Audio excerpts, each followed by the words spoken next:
Hi friends, ఈరోజు నేను ఎగ్స్తో minus ఎలా చేసుకోవాలో చూపిస్తాను. అది కూడా తక్కువ నూనెతో అండి. సరే, ముందు మొదలెడదామా? నేను 2 కోడిగుడ్లని ఉడకపెట్టుకొని వేసుకున్నాను. దాంట్లోకి కొంచెం మిరియాలు ఒక 5-6 వేసుకోండి, ఎక్కువ వేసుకోకండి. దాంట్లోకి 3 వెల్లుల్లిపాయలు వేసుకున్నానండి. తర్వాత సగం నిమ్మకాయ దెబ్బ పిండుకున్నాను. ఈ పిండుకునే లోపల ఒక మ్యాటర్ చెప్పాలండి మీకు. ఎక్కువ పచ్చిగుడ్లతోనే వేస్తారు కదా, పచ్చిగుడ్లు నూనెతోనే చేస్తారు. ఉడకపెట్టిన గుడ్లతో చేస్తుంది, టేస్ట్ ఎలా ఉంటుందని ఆలోచించకండి. సూపర్గా కుదురుతుందండి. నేను చాలాసార్లు ట్రై చేసి మీకు చూపిస్తున్నాను. సరే, తర్వాత ఏమేమి వేసుకుందామంటే చక్కెర అండి, కొంచెం వేసుకోండి, ఎక్కువ వద్దండి. కొంచెం ఉప్పు, తర్వాత 1 టేబుల్ స్పూన్ నూనె వేసుకున్నానండి. నేను 1 టేబుల్ స్పూన్ నూనెకి 3 టేబుల్ స్పూన్ నీళ్ళు వేసుకున్నానండి.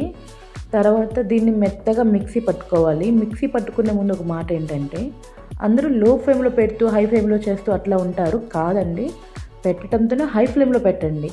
హై ఫ్లేమ్లో ఒక 2-3 మినిట్స్ కానీ మీరు మెత్తగా మిక్సీ పట్టుకున్నారనుకోండి, ఒకసారి వేసుకొని ఆపేసి రెండోసారి మళ్ళీ 2 నిమిషాలు వేసుకొని ఆపండి.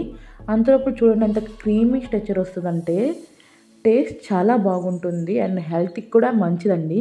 ఎక్కువ ఆయిల్ వేసేసి చేసేయడం అది మనకి అంతగా కొంతమందికి నచ్చదు. ఎక్కువ ఆయిల్తో నాకు నచ్చదని చెప్పి నేను ఇలా ట్రై చేశాను. టేస్ట్ విషయం మాత్రం సూపర్. ఉంటానండి.